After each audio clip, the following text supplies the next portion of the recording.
গুনতে দিস তুই কিছু মোড়ে, ওরে সব ভালো তুই একা বাসিস নে, একটু ভালোবাসতে দিস মোরে, সব ভালো তুই একা বাসিস নে, একটু ভালোবাসতে দিস মোরে। ও আল্লাহ গো, জ্বলে পুড়ে গেল আমার গালটা। ওই, একদম নেকামি করবি না। আমি কই নাকামি করলাম? তুমি তো আমারে দুইটা মানে গাল লাল করার ওষুধ দিলা, তাহলে আমি কি করব? তোরে তো মেরে ফেলা উচিত, বেয়াদব একটা। আমি কি করছি সেটা তো বলবা। তুই আমাকে দেখে গান গাওয়া শুরু করলি কেন? আপু বিশ্বাস করো, আমি তোমাকে দেখে গান গাইনি। আমি তো তোমায় দেখিই নাই যে গান ধরবো। তাহলে গান গাচ্ছিলি কেন? কি আজব মানুষ, গান গাই কেন? যখন মন ভালো থাকে তখনই তো গান গাই, তাই না? ঠিক আছে। তা তোর মতো পিচ্চির মন এত ভালো হওয়ার কারণটা কি শুনি? হুম, না, আমার বলতে লজ্জা করছে। তুই বলবি নাকি আরেকটা দিব? না থাক, আর দেওয়া লাগবে না। এমনিতেই গালে মনে হয় 10 আঙ্গুলের দাগ বসে গেছে। তাহলে বল। আসলে আপু হয়েছে কি জানো, আমি না আজকে অনেক সুন্দর একটা স্বপ্ন দেখছি। কি স্বপ্ন দেখলি তুই? এত আমি না করছিস কেন? বল, কি বলবি?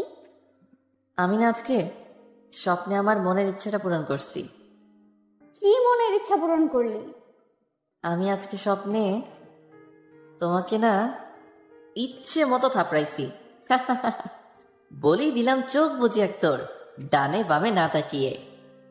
আসার সময় শুনলাম তানিয়া আপু আমাকে বলছে, কুত্তা শয়তান, তোরে যদি হাতের কাছে পাই তাহলে তুই শেষ।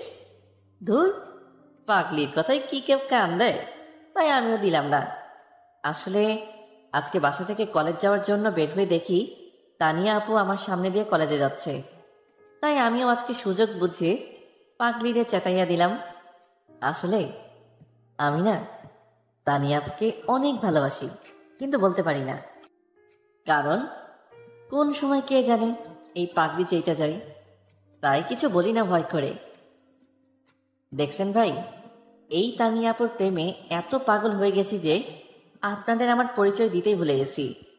আমি রবিন শেখ, বাবা মায়ের একমাত্র সন্তান। আর আমার একমাত্র বড় ছোট বোন আছে, যার নাম নীলা। সে থাকে আমেরিকা তার জামাইয়ের সাথে, মানে আমার দুলাভাইয়ের সাথে থাকে। আমার বোনকে বড় ছোট বললাম, কারণ আমার বোনটা ছোটদের মতো আচরণ করে। তাই আমি এবার ইন্টার দিতে বসে পড়ি। আর আমি যাকে এত ভালোবাসি তার নাম তো জানেনি, তাও বলছি। সে হচ্ছে তানিয়া। সে তার বাবা মায়ের একমাত্র সন্তান। আর তানিয়া আপু অনার্স দ্বিতীয় বর্ষে পড়ে। আমার থেকে সে প্রায় 3 বছরের বড়। তাতে কি, ভালোবাসা কি বড় ছোট মানে? আপনারাই বলুন। কিন্তু তাও সে বোঝে না। আমিও তো বলি না, ও বুঝবে বা কি করে। পরে কলেজে চলে আসলাম। এসে বন্ধুদের সাথে আড্ডা দিয়ে ক্লাসে চলে গেলাম। বরাবরের মতো আজকেও আমরা সব বন্ধুরা পেছনের বেঞ্চে গিয়ে বসলাম। আর পড়ার ফাঁকে ফাঁকে ক্লাসের মেয়েদের গায়ে কাগজ ছিঁড়ে গোল গোল করে ওদের মারছিলাম। কিন্তু ওরাও আমাদের সাথে মজা শুরু করে দিছে। আর ওইদিকে যে স্যার লেকচার দিচ্ছে সেদিকে কারও খেয়াল নাই। পরে স্যার ক্লাস শেষ করে চলে গেল, আর আমরা আমাদের মতো মজা করে যাচ্ছি। একটু পরে সব ক্লাস শেষ করে বাইরে বের হচ্ছি। সবাই মজা করতে করতে হঠাৎ করে সাথে ধাক্কা খেয়ে পড়ে গেলাম আমি। কার সাথে ধাক্কা খেয়ে পড়ে গেলাম সেটা দেখার জন্য তাকিয়ে দেখি তানিয়া আপু আমার সাথে ধাক্কা খেয়ে পড়ে আছে। আর আমার দিকে এমনভাবে তাকিয়ে আছে মনে হচ্ছে পুরো গিলে ফেলবে। আমি তার এই রূপ দেখে দৌড় দিছি। এক দৌড়ে বাসায় চলে আসলাম। বাসায় এসে কলিং বেল বাজানোর পর আম্মু এসে দরজা খুলে দিয়ে আমাকে হাঁপাতে দেখে বলল, কে রে, হাঁপাচ্ছিস কেন? কে ধাওয়া করছে? মা, কি যে বলবো, তোমার ছেলে যে আজ প্রাণ নিয়ে বাসায় আসতে পারছে এটাই অনেক বড় কথা। তা আমার গুণধর ছেলেকে কোনো মানুষ নাকি জেন ধাওয়া করছে? মা, ও জিন না, কিন্তু মানুষরূপী পেতনি। পেতনি গো পেতনি। তা কেসেই পেতনি? ওই যে আমাদের বাসার উপরতলায় থাকে না, তানিয়া আপু, ওই আপুটা। কে? তুই তানিয়াকে পেতনি বলছিস? তোর সাহস তো কম না। নিশ্চয় তুই কিছু করছিস, তাই তোকে ধাওয়া করছে। মা আসলে হয়েছে কি, পরে মাকে সব খুলে বললাম। তুই একটু মানুষ হবাক। মেয়েটা অনেক ভালো, তুই ওর পিছনে লেগেছিস কেন? ভালো না চাই, আমি ওকে কত ভালোবাসি, আর ও কি কিছুই বোঝে না। বলেই মুখে হাত দিলাম, এই কি বলে ফেললাম। কে? তুই তানিয়াকে ভালোবাসিস? আমি মাথা নেড়ে সম্মতি জানালাম। কে রে, কথা বল। তুই কি ওকে ভালোবাসিস? তানিয়া কি জানে? না, ওকে কিছু বলি নাই। তানিয়া তো তোর থেকে অনেক বড়। বড় হয়েছে তো কি হয়েছে, আমি ওর জুনিয়র বড় হয়ে থাকতে চাই। দেখ বাবা, তুই যা করবি ভেবে চিন্তা করে করবি। আর তানিয়ার যদি বয়ফ্রেন্ড থাকে তখন কি হবে? তা তুমি চিন্তা করো না, আমি জানি ওর কোনো বয়ফ্রেন্ড নাই। না থাকলেই ভালো। যা ফ্রেশ হয়ে নে, আমি খাবার দিচ্ছি। যাচ্ছি। পরে আমি গোসল করে দুপুরের খাবার খেয়ে রুমে এসে ঘুম দিলাম। এক ঘুমে বিকেলে উঠলাম। ঘুম থেকে উঠে ছাদে গেলাম, গিয়ে দেখি তানিয়া আপু দাঁড়িয়ে আছে। আমি পেছন থেকে গিয়ে বললাম, আপু আমাকে মাফ করে দাও প্লিজ, আমি ওই সময় ইচ্ছা করে ধাক্কা দেই নাই। জানি। আচ্ছা, তোমার কি মন খারাপ? কেন, তোর এমন মনে হলো? না মানে তোমায় দেখে মনে হচ্ছে যে তোমার মন খারাপ। আচ্ছা, বাদ দে এই কথা। এখন বল, তোর জিএফ কেমন আছে? আস্তাগফিরুল্লাহ, আপু আমার কোনো জিএফটিএফ নাই। তাই বল, আমি বা কাকে জিজ্ঞেস করলাম? তুই তো পিচ্ছি, তোর আবার জিএফ আসবে কোথা থেকে? আপু তুমি কিন্তু আমায় অপমান করতেছো। তোর আবার মান অপমান আছে নাকি? নাই মানে অনেক বেশি আছে, আর আমার বয়স 19 চলে। পিচ্ছি হলাম কিভাবে শুনি? ও লে লে লে, পিচ্ছির দেখি 19 বছর হয়ে গেছে, আমার যে বিশ্বাস হচ্ছে না। তা কি করলে তোমার বিশ্বাস হবে শুনি? সেটা আমি কি জানি? আমি জানি কি করলে বিশ্বাস করবা। কি করবি তুই? দেখাচ্ছি কি করি। বলেই তানিয়া আপুকে জড়িয়ে ধরে 4 ঠোঁট এক করে দিলাম। তানিয়া আপুকে কিস করার পর যেই ছাড়া পেল, পিচ্ছি, শয়তান, কুত্তা, তুই আমার সাথে এটা কি করলি? উফ আপু লাগছে তো। আর তুমি তো বললা আমি পিচ্ছি না বড় হয়েছি, এটা প্রমাণ করতে। তাহলে এখন কেন মারতেছো? তাই বলে এভাবে প্রমাণ করবি? শয়তান একটা। আচ্ছা, আমি না হয় জোর করে তোমাকে কিস করলাম, কিন্তু তুমি আমাকে আটকালে না কেন? আর তুমি বা আমার সাথে রেসপন্স দিলে কেন? মনে হচ্ছে তুমি এটাই চাচ্ছিলে। না মানে আমি এটা কেন চাইবো? কারণ তুমি আমাকে ভালোবাসো, তাই সুযোগ বুঝে ডিল দিলাম। ওই, তোকে কে বলছে আমি তোকে ভালোবাসি? আর আমি কি তোকে কোনোদিনও বলছি যে আমি তোর মতো পিচ্চিকে ভালোবাসি? বারে, আমি কি বুঝি না নাকি?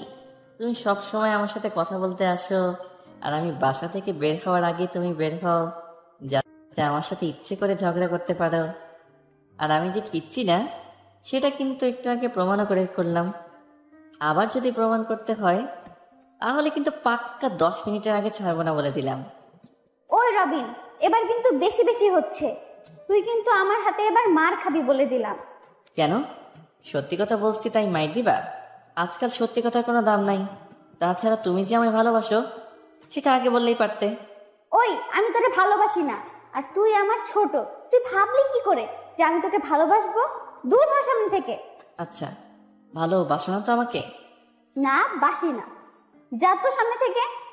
আচ্ছা যাচ্ছি, পরে কিন্তু আমাকে কিছু বলতে আসবে না যে তুমি আমায় ভালোবাসো। তখন কিন্তু আমি তোমায় মানবো না বলে দিলাম। আমি বলবো তোকে ভালোবাসি? এটা কখনো হবে না। আর যা তো এখান থেকে, না তো আমিই চলে যাচ্ছি। তুমি গেলে যাও, আমি এখন যাব না। আমি একটু এখানে লাইন মারবো। কি? কার সাথে লাইন মারবি? সেটা আমি তোমায় কেন বলবো? বলিস না। বলেই তানিয়া আপু চলে গেল, আর আমি ফারজানাকে ফোন করে ওদের বাসার ছাদে আসতে বললাম। ফারজানা আমার সাথেই পড়ে, আর ও আমাদের পাশের বিল্ডিংয়ে থাকে, আর ফারজানাও কিন্তু আমাকে একটু একটু ভালোবাসে। আমি পেছনে ছাদের গেটের দিকে তাকিয়ে দেখি একটা কালো ছায়া দেখা যাচ্ছে। মনে হয় তানিয়া আপু, তাই শিওর হওয়ার জন্য ফোনে মিথ্যা কথা বলা নাটক করলাম। একটু পর দেখি ওই কালো ছায়া মানুষ রূপ ধারণ করে গেটের ভিতর থেকে বের হচ্ছে। তানিয়া আপু এটা। এখন মিথ্যা নাটক বন্ধ করে আসল নাটক শুরু করব। একটু পর ফারজানা আসলো। আমি ওকে মেসেজ করে সব বলে দিয়েছি যে ওর সাথে এখন প্রেমের নাটক করব। এই বাবু, কেমন আছো? আমার বেবিটা আমার কাছে আসলে কি আর খারাপ থাকা যায়? তা বেবি, তুমি কেমন আছো? আমিও ভালো আছি বাবু। তা আমার বেবিটা কি দুপুরে কিছু খাইছে? খাইছে। আর আমার বাবুটা কি কিছু খাইছে? সেও খাইছে। আচ্ছা বেবি, তোমার আসতে এত দেরি হলো কেন? তোমার হবু শাশুড়ি তো আসতেই দেয় না, কি করব বলো? তাও ঠিক, কিন্তু আমার শাশুড়িটাও অনেক ভালো। ভালো না চাই, আমার বাবুর সাথে দেখা করতে দেয় না, সে আবার ভালো? এই, তুমি আমার শাশুড়িকে একদম কিছু বলবা না, বলে দিলাম। কেন বলবো না? আমার বাবুর সাথে যে আমাকে দেখা করতে দেবে না সেই খারাপ, বুঝছো? বুঝলাম। কি বুঝলে? বুঝেছি যে আমার বেবিটা আমাকে অনেক ভালোবাসে। আমার বাবুটা কি আমায় ভালোবাসে না? সেও তোমাকে অনেক ভালোবাসে। মুয়া। আমি আর ফারজানা মিটি হাসছি, আর চোখে দেখছি তানিয়া আপু রাগে ফুলছে, কিন্তু কিছু বলতে পারছে না। একটু পর রাগে ফুঁসতে ফুঁসতে চলে গেল। আমি আর ফারজানা দাঁড়িয়ে দাঁড়িয়ে হাসছি শুধু। একটু পর আমিও ছাদ থেকে রুমে চলে আসলাম। পরে বাইরে বন্ধুদের সাথে আড্ডা দিতে গেলাম।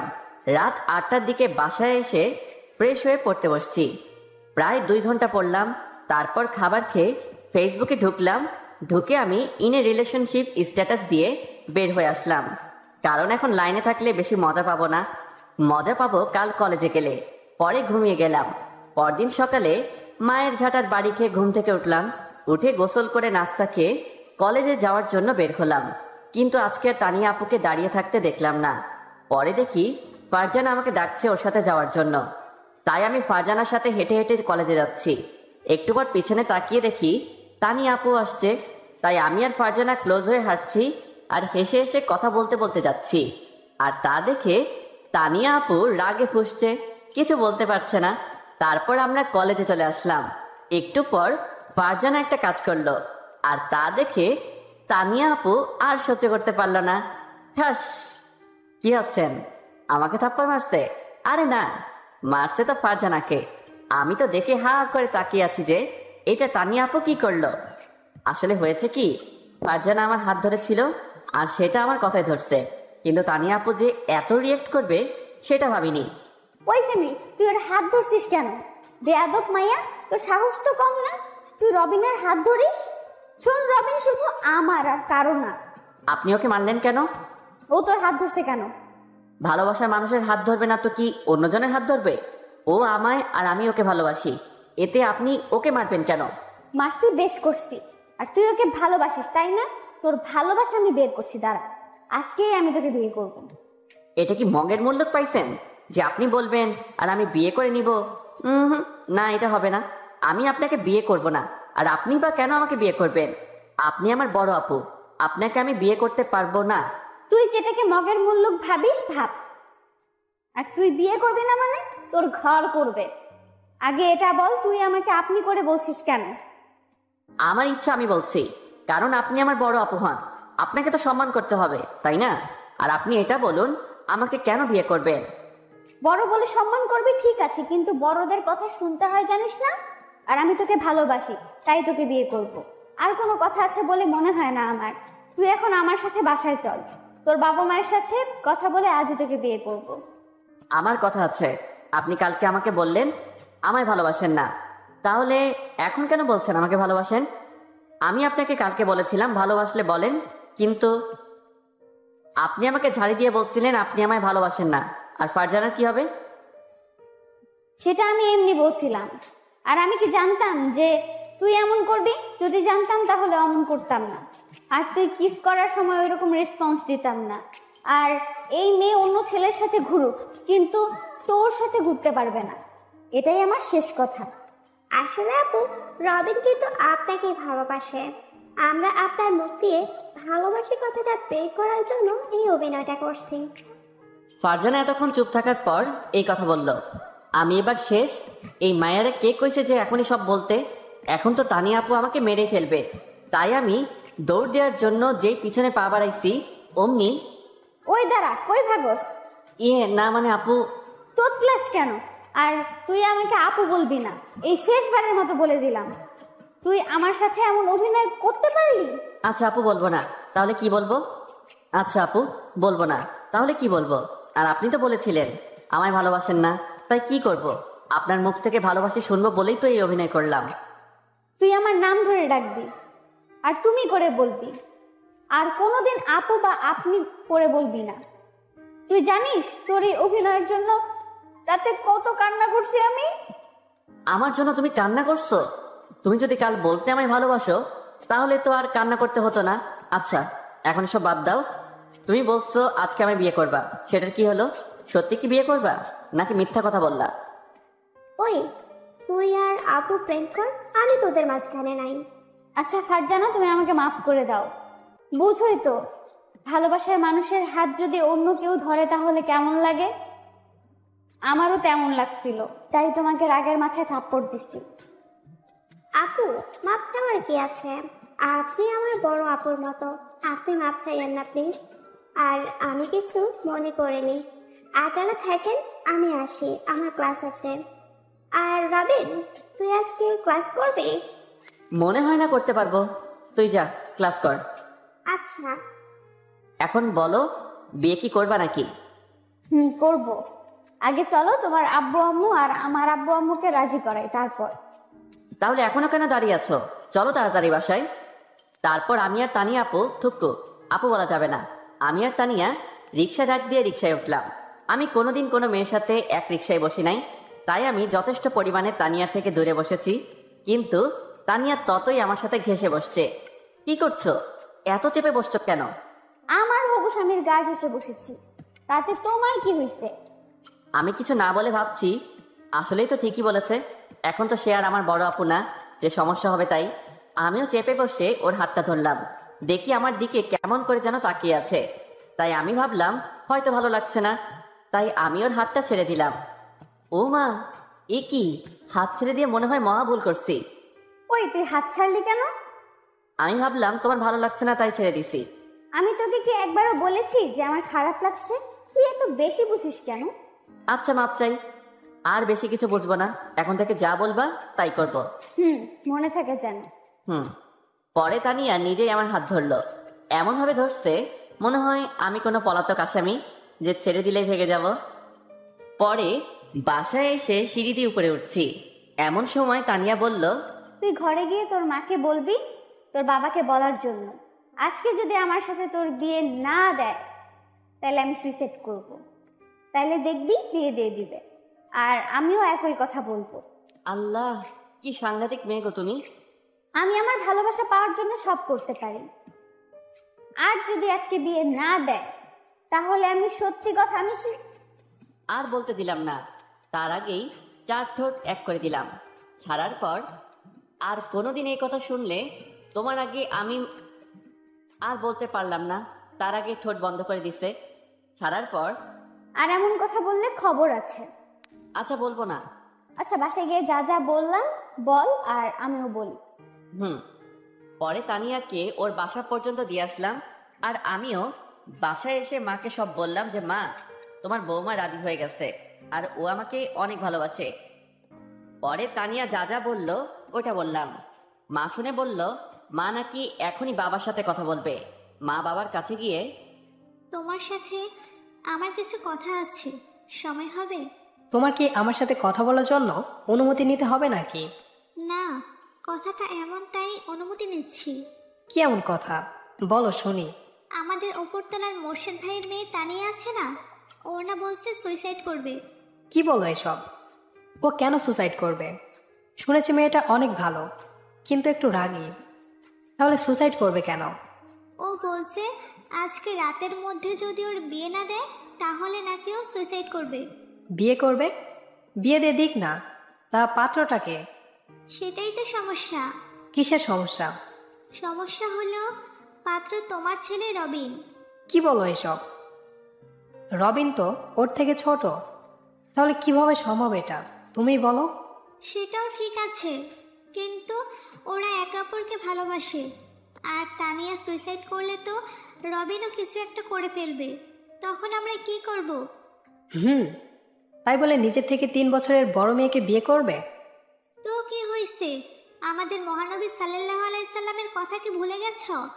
উনিও তো ওনার থেকে 15 বছরের মেয়ে মা খাদিজা রাদিয়াল্লাহুকে বিয়ে করেছেন। মহানবী সাল্লাল্লাহু আলাইহি ওয়াসাল্লাম হলেন মহামানব। তুমি তোমার ছেলেকে তার সাথে তুলনা করছো কেন? আর তোমার ছেলে কি এমন মহান কাজ করেছে যে মহামানবের সাথে তুলনা করছো? আমি তুলনা করছি না, কিন্তু আমরা তো ওনারই উম্মত, তাই বলছি তুমি এদের বিয়েটা মেনে নাও। আগে ওর বাবা মায়ের সাথে কথা বলি, তারপর সিদ্ধান্ত নেব, এর আগে না। আচ্ছা বলো। পরে বাবা বসা থেকে উঠে মনে হয় তানিয়াদের বাসায় গেল, আর আমি এসব কথা আড়াল থেকে শুনছিলাম। মা আমার কাছে এসে বলল, তোর বাবাকে বলছি এখন তানিয়াদের বাসায় গেছে, মনে হয় আজই তোদের বিয়ে হয়ে যাবে। মা তোমাকে অনেক ধন্যবাদ। ধুর বোকা ছেলে, মাকে কেউ ধন্যবাদ দেয়? না মা, কিন্তু তোমার মতো কেউ হয় না। হয়েছে, এখন যা একটু রেস্ট নে। তোর বাবা আসুক, দেখি কি বলে, পরে শপিং করতে যাবি। আচ্ছা। পরে আমি রেস্ট নিতে গেলাম। আসলে আমার বাবা মা অনেক ভালো, আর আমি আমার বাবা মার সাথে অনেকটাই ফ্রি হয়ে কথা বলি, কারণ তারা আমায় বলে মনে যা আছে সব প্রকাশ করতে, নয়তো ভবিষ্যতে অনেক কষ্ট পেতে হবে। তাই আমিও সব কথা শেয়ার করি, কিন্তু নিজের বিয়ের কথা কিভাবে নিজের মুখে বলি। তাই মাকে বলছি, আর বাবা কি করলো দেখলেনি তো। একটু পর বাবা এসে বলল রাতে বিয়ে হবে। আমি তো দরজা বন্ধ করে খুশিতে লুঙ্গি ড্যান্স দেওয়া শুরু করলাম। তারপর আর কি, বিয়েটা হয়ে গেল। বাসর ঘরে ঢুকে বললাম, এই তুমি নিচে বিছানা করছো কেন? কেন মানে? ঘুমানোর জন্যই তো করা হয়েছে। তুমি আমার সাথে বিছানায় শুবে, তুমি নিচে শুতে পারো না। এই যে মিস্টার, আপনার মনে হয় কোথাও ভুল হচ্ছে। কিসের ভুল? আমি নিচে ঘুমাবো না, তুই ঘুমাবি। যা নিচে যা। কি আবল তাবল কথা বলছো? তোমার মাথা ঠিক আছে তো? আমার মাথা একদম ঠিক আছে, তুই যা নিচে ঘুমা। আর আমাকে একদম ছুবি না বলে দিলাম। না, আমি নিচে ঘুমাবো না। আর তুমি আমার বউ, আমি তোমাকে ছুবে না তো কে ছুবে বলো? কারো ছোঁয়া লাগবে না, তুই নিচেই ঘুমাবি, যা। আর আমাকেও ঘুমাতে দে। প্লিজ তুমি বোঝার চেষ্টা করো, আমি কোনোদিন নিচে ঘুমাই নাই যে এখন নিচে ঘুমাবো। ঘুমাস নাই, এখন ঘুমাবি। বলেই তানিয়া খাটে শুয়ে পড়ল। আমি আর কোনো কথা বলতে পারলাম না, তাই বাধ্য হয়ে নিচে শুয়ে পড়লাম। আসলে আমার কয়েকটা হারামি বন্ধু ওরে বলছে আমি নাকি আগে আরো 4-5টা প্রেম করছি, তাই বউ আমার সাথে এমন করছে। ধুর, ভালো লাগে না। বাসর ঘরে এমন হবে জানলে বিয়েই করতাম না। ও আল্লাহ, তুমি কই, একটা দড়ি ফালাও, আমি উপরে উঠে যাই। আর ভালো লাগে না। এসব ভাবতে ভাবতে কখন যে আমি ঘুমিয়ে গেছি বুঝি নাই। সকালে একটু আগে যখন ঘুম ভাঙলো, দেখি আমি নড়তে পারছি না। তাই চোখটা ভালো করে খুলে দেখি তানিয়া আমার উপর শুয়ে আছে। তাই ভয়ে আমি তাড়াতাড়ি উঠে পড়লাম, না জানি আবার কি বলবে। আমি উঠছি তাই তানিয়ারও ঘুম ভেঙে গেছে। আর উঠেই, ওই তুই উঠলি কেন? না মানে তুমি আমার উপর শুয়ে আছো তো, তাই ভাবলাম যদি আমি ছুই তাহলে তোমার সমস্যা হবে। এটা বলেই আমি বাথরুমে ফ্রেশ হতে চলে গেলাম। ওকে আর কথা বলতে দিলাম না। আমার কিছু বলার নাই। যে মেয়ে তার স্বামীকে নিচে ঘুম পাড়ায় তার সাথে আমার কথা নাই। আমার অনেক কষ্ট হয়েছে নিচে শুতে। আমার মনে হয় না তানিয়া আমাকে ভালোবাসে। যদি ভালোবাসতই তাহলে এমন করতো না। আমি ফ্রেশ হয়ে ঘরে এসে দেখি তানিয়া নেই, মনে হয় বাইরে গেছে। তাই আমিও আর খোঁজাখুঁজি না করে কলেজ ড্রেস পরে রেডি হয়ে বসার ঘরে গেলাম। গিয়ে দেখি সবাই বসে আছে, আর আমাকে কলেজ ড্রেস পরা দেখে, কি রে, তুই কি আজই কলেজে যাবি? যাব। কেন, যেটা কি মানা আছে নাকি? মানা হবে কেন? কাল বিয়ে করলি আর আজই কলেজে যাবি, তাই বলছিলাম। না মা, আমি আজকে কলেজে যাব। বিয়ের জন্য কি আমার পড়াশোনা থেমে থাকবে নাকি? আমি আমার মতোই চলবো। আচ্ছা খেয়ে যা, তোর সাথে পরে কথা বলবো। না, আমি এখন খাবো না। একটা গুরুত্বপূর্ণ ক্লাস আছে, তাই আর খাবো না। আসি। আচ্ছা যা। আমি চলে আসলাম, কিন্তু তানিয়াকে কিচ্ছু বলিনি, আর ওর দিকে তাকাইও নাই। তাকিয়ে লাভ নাই, কারণ রাতে যে কাজ করছে এরপর থেকে আমার মনে হয় শুধু আমাকে কষ্ট দেওয়ার জন্য বিয়ে করছে। আমি কলেজে চলে আসলাম। যেই না ক্লাসে গেছি, দেখি সবাই আমার দিকে ভূত দেখার মতো তাকিয়ে আছে। তাই ওদের কাছে কি রে, এভাবে তাকিয়ে আছিস কেন? কাল তুই বিয়ে করলি আর আজ কলেজে? কেন আসতে পারি না মনে হয়? আসতে পারিস তো, এখন নতুন বিয়ে করেছিস। কই একটু ভাবির সাথে কয়দিন মজা করবি, তা না করে কলেজে আসলি, তাই বললাম। আমার ইচ্ছা, আমার যখন মন চায় কলেজে আসবো, যখন মন চাইবে না কলেজে আসবো না। আর কিছু বলল না। ওরা বুঝে গেছে আমার মন খারাপ, তাই এমন করছি। পরে আমি সব ক্লাস করে ক্লাস থেকে বের হলাম। যেখানে আমি কোনোদিন সব ক্লাস করি না, সেখানে আজ আমি সব ক্লাস করছি। আর তা দেখে সবাই অবাক। আমার ফোন বন্ধ করে রাখছি, কেউ ফোন দিলে পাবে না। আর বাসা থেকে না খেয়ে আসছি যখন, বন্ধুদের সাথে আড্ডা দিয়ে দেখি মন ভরে নাকি পেট ভরে। পরে বন্ধুদের সাথে রাত 8টা পর্যন্ত আড্ডা দিলাম। পরে মোবাইল খুলে দেখি মায়ের আর বাবার নাম্বার থেকে প্রায় 100টা কল আসছে, আর তানিয়ার নাম্বার থেকে আসছে 150টার মতো। তাই আমি ভাবলাম বাসায় কিছু হয়েছে নাকি, তাই তাড়াতাড়ি বাসার দিকে রওনা দিলাম। হাঁটছি, এমন সময় তানিয়ার নাম্বার থেকে কল আসলো। আমি ধরলাম না, আবার হাঁটতে শুরু করলাম। কিছু দূর যেতেই মায়ের নাম্বার থেকে কল আসলো। মা বলো। ওই হারামজাদা, তুই কই? সারাদিন বাসায় ফিরিস নাই কেন? আর তোর ফোন বন্ধ কেন? মা, আমি বন্ধুদের সাথে আড্ডা দিচ্ছিলাম, তাই দেরি হয়ে গেছে। আর ফোন এমনি বন্ধ রাখছি। তুই এখনই বাসায় আয়। বাসার কাছে আছি, আসছি। আচ্ছা, জলদি আয়। পরে ফোনটা পকেটে রেখে বাসার দিকে হাঁটতে লাগলাম। বাসায় এসে কলিং বেল দিতেই দরজা খুলে গেল। মনে হয় আমার জন্যই অপেক্ষা করছিল। আমি ভেতরে ঢুকে তো অবাক। ভিতরে ঢুকে দেখি আমার মা, বাবা, তানিয়ার মা বাবা সবাই বসে আছে, কিন্তু তানিয়াকে দেখছি না। তানিয়া কই? আইসে হারামজাদা। ওই কই ছিলি এতক্ষণ? তুই জানিস বাসার কি অবস্থা? কি হয়েছে বাসায়? তুই জানিস বৌমা এখনো কিছু খায়নি, সেই সকাল থেকে না খেয়ে আছে। ও কেন না খেয়ে আছে? তুই নাকি ওর সাথে রাগ করছিস, তাই না খেয়ে আছে। আচ্ছা, আমি দেখছি বলেই নিজের রুমের কাছে গেলাম। গিয়ে দেখি দরজা ভিতর থেকে বন্ধ। তাই কয়েকটা টোকা দিলাম, কিন্তু খুলছে না। পরে তানিয়াকে ডাক দিয়ে বললাম দরজা খুলতে। আমার কণ্ঠ শোনা মাত্রই দরজা খুলে দিয়ে আমাকে ভেতরে টেনে নিয়ে গেল। তারপর দরজা লক করে আমার শার্টের কলার ধরে শুরু করে দিল। কি শুরু করলো বুঝেন নাই? আচ্ছা দাঁড়ান বুঝাই বলি। তানিয়া আমার সুন্দর গালে ভালোবাসার অত্যাচার শুরু করে দিল।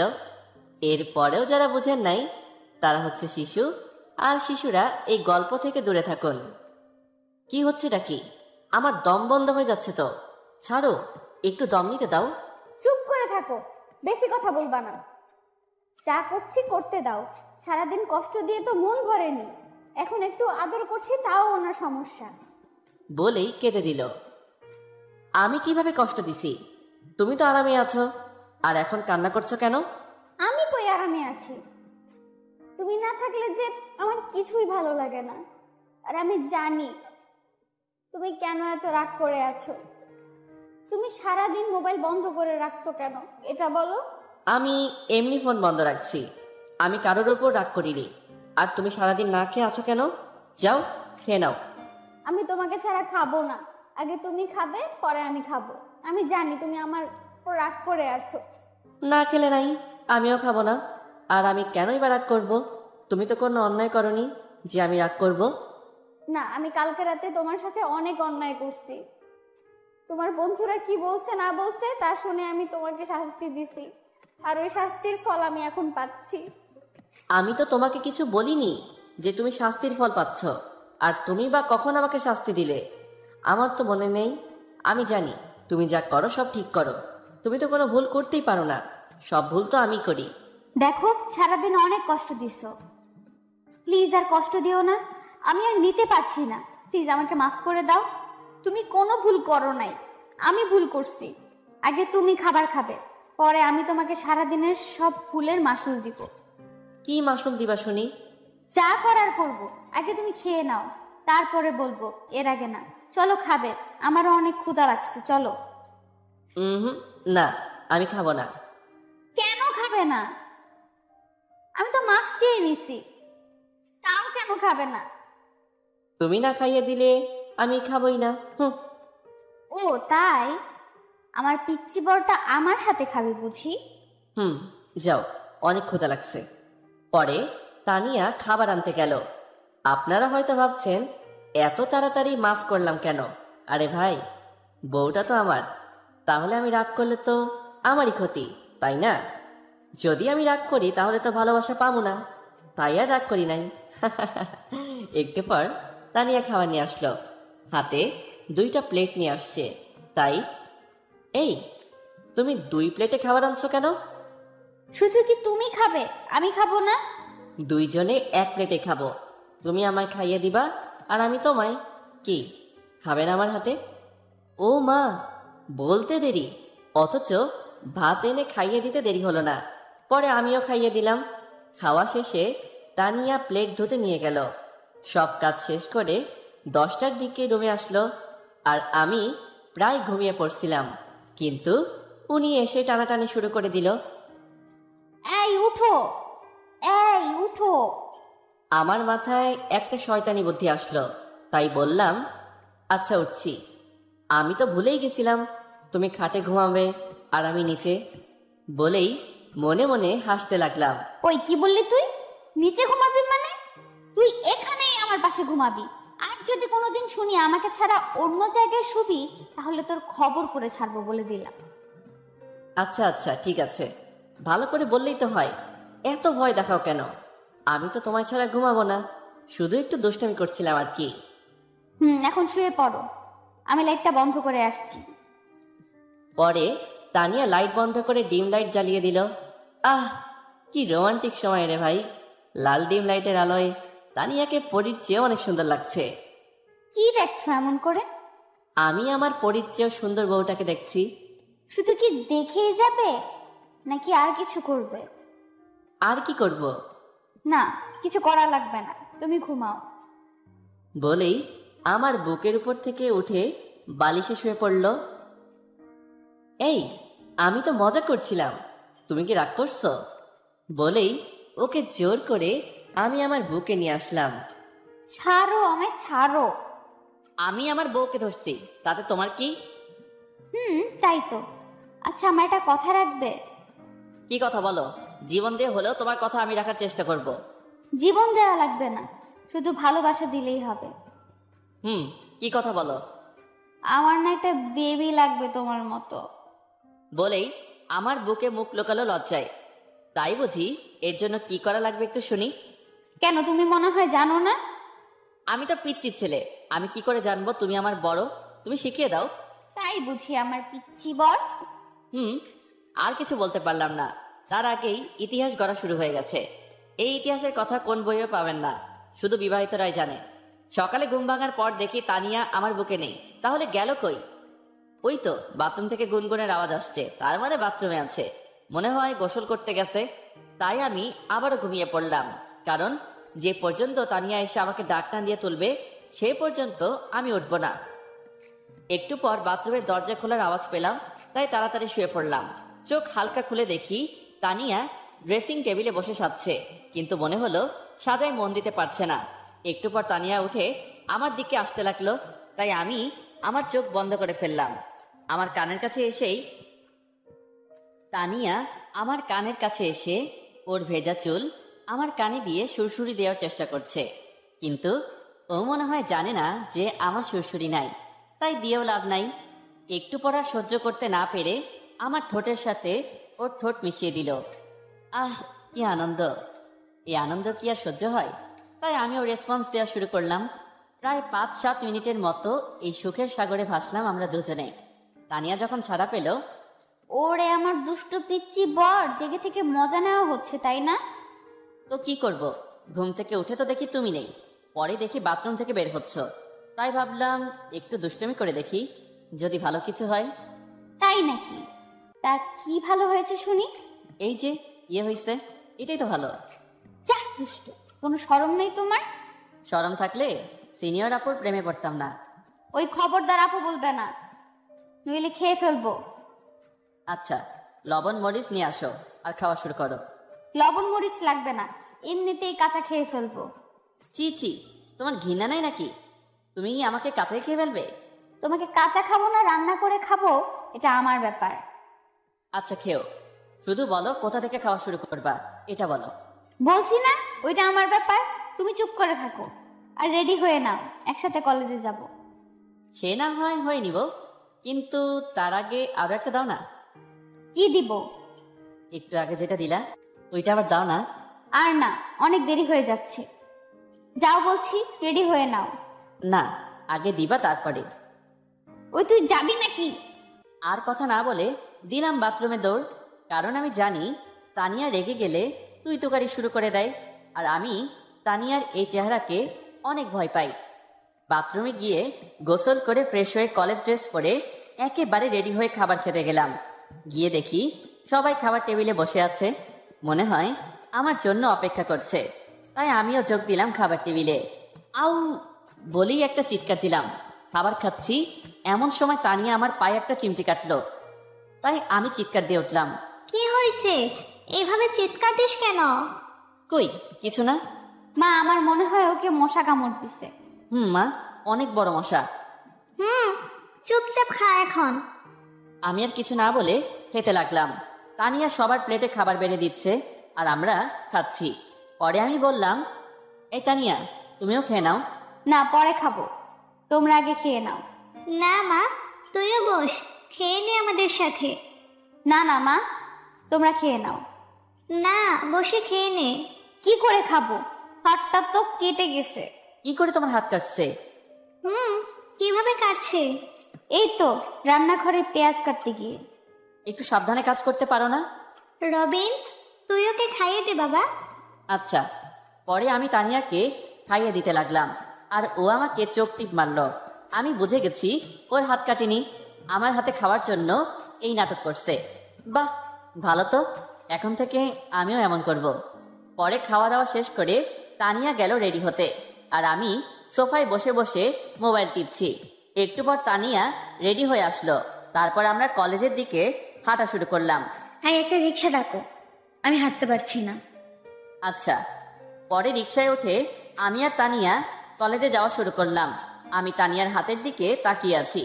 অনেক ইচ্ছে করছে তানিয়ার হাতটা ধরতে, কিন্তু সাহস করতে পারছি না। আমার তাকিয়ে থাকা দেখে তানিয়া নিজেই আমার হাত ধরলো আর কানে কানে বলল, এত লজ্জা কেন নিজের বইয়ের কাছে? আমি কিছু না বলে একটা মুচকি হাসি দিলাম। পরে কলেজে আসার পর তানিয়া আমায় বলল, ওই একদম সোজা ক্লাসে যাবা, আর খবরদার কোনো মেয়ের দিকে তাকিয়েছ তো খবর আছে বলে দিলাম।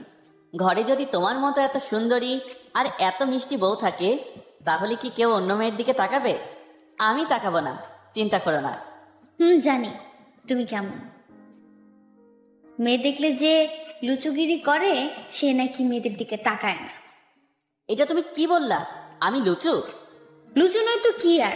আর কথা বলো না তো, ক্লাসে যাও, আমারও ক্লাস আছে, দেরি হয়ে যাচ্ছে। পরে আমরা যে যার মতো ক্লাসে চলে গেলাম, আর ক্লাসে স্যারের পরে মনোযোগ দেওয়ার চেষ্টা করছি, কিন্তু কিছুতেই ক্লাসে মন বসছে না।